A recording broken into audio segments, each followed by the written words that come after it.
మొట్టమొదటి Christian missionary రాయలసీమలో ఏర్పడింది మొట్టమొదటి క్రిస్టియన్ మిషనరీ జమ్మల మడుగులో 1805లో. దానికి ముందే చెబుతారు విశాఖలో ఏర్పడ్డాయి, అక్కడ ఏర్పడ్డాయి, ఇక్కడ ఏర్పడ్డాయి అని కొన్ని వాదోపవాదాలు ఉన్నాయి.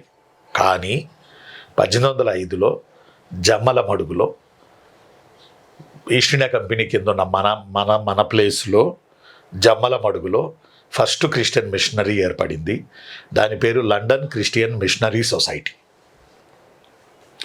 బాగా వినాలి, బోర్డు మీద రాస్తే ఎమోషన్ పోయిద్దని రాస్తాను కానీ లండన్ క్రిస్టియన్ మిషనరీ రోజు రాస్తున్నాను. లండన్ క్రిస్టియన్ మిషనరీ సొసైటీ 1805లో జమ్మల మడుగు. అదేం చేసింది, ఆ ప్రాంతాలలో, ఆ చుట్టుపక్కల ప్రాంతాల్లో ఉన్నటువంటి అగ్రవర్ణాల వారిని, ఆ చుట్టుపక్కల ఉన్నటువంటి దిగువ వర్గాల వారిని అందరినీ మ్యాక్సిమం అందరంటే 100 కాదు, చాలా వరకు క్రిస్టియానిటీలోకి మార్చేసింది. 1866-67 ఒంగోలులో అమెరికన్ బాప్టిస్ట్ మిషన్ కోస్తా ప్రాంతంలో విరివిగా క్రైస్తవ మత ప్రచారంలో పాల్పడి చాలామందిని కోస్తా ప్రాంతంలో క్రైస్తవులుగా మార్చేసింది.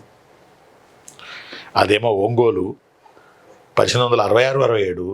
అసలు మొదటిదేమో జమ్మల మడుగు 1805 జమ్మల మడుగు. మీరు గమనించండి, కోస్తా తీర ప్రాంతాల్లోనే ఎక్కువ క్రైస్తవం విస్తృతంగా వ్యాప్తి చెందింది.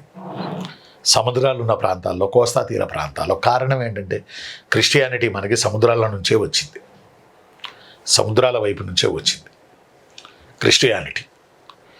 బహుశా నడిపించు నానావా అంటాం కదా మనం, అలా సముద్రాల నుంచే వచ్చింది. తీర ప్రాంతాలు మెడ్రాస్, ఆంధ్రప్రదేశ్, తమిళనాడు, ఆ తర్వాత లైట్గా ఒరిస్సా, ఈ బెల్టు ఎక్కడ సముద్రాలు ఉంటే అక్కడ క్రిస్టియానిటీ తీర ప్రాంతాల్లో విస్తృతంగా వ్యాపించింది.